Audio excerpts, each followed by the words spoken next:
This is Nick with Build Brothers Roofing at 13054 Roundup Avenue out here in San Diego.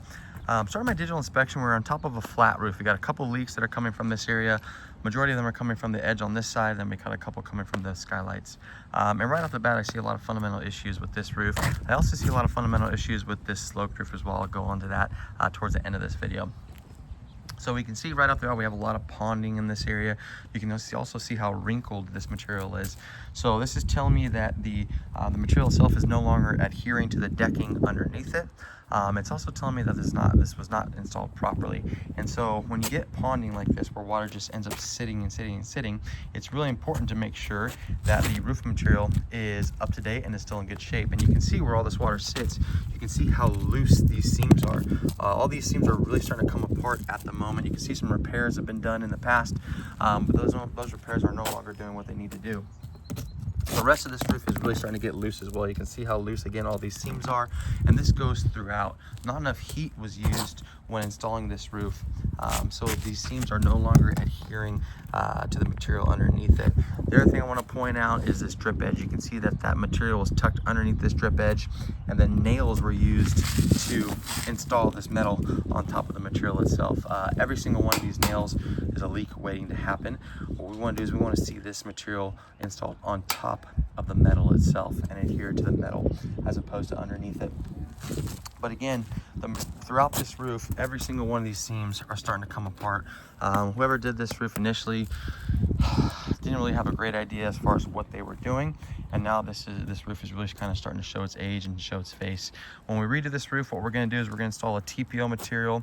We want to tuck that TPO about 3 feet underneath these shingles to ensure proper waterproofing. We'll go ahead and take that TPO completely over this section as well. The nice thing with TPO is that once it's installed, it will turn this entire roof plane into one singular membrane. The other nice thing with TPO is it's highly reflective, so it's going to reflect a lot of heat off of this flat roof and the living area underneath it. More than likely, this section of the roof is the hottest area of the house as the sun just continuously beats down on it throughout the day. So it's really going to help kind of cool down that area. And then especially with roofs that have issues with ponding water, we're always going to recommend that material because it is does such a good job of withstanding that ponding water. So full tear off is what I'm going to recommend on this flat roof. This needs to be redone immediately, or else this homeowner is going to be chasing leaks for the foreseeable future.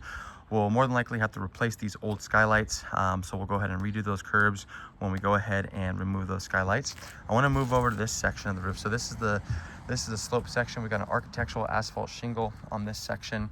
A couple things that I did want to point out right off the bat. I can see that we have some shingle stretching, so this shingle is not overlapped enough. I want this shingle to be right down in this section, and you can see that this portion is exposed.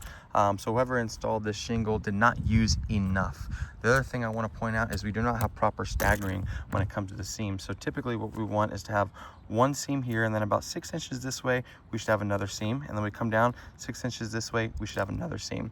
You can see we have a seam here, and then all the way down here we have another seam, and then all the way down here we have another seam. So again, not enough material was used to install this roof properly, and unfortunately when it comes to poor craftsmanship on a roof, that is what typically is going to lead to leaks the fastest.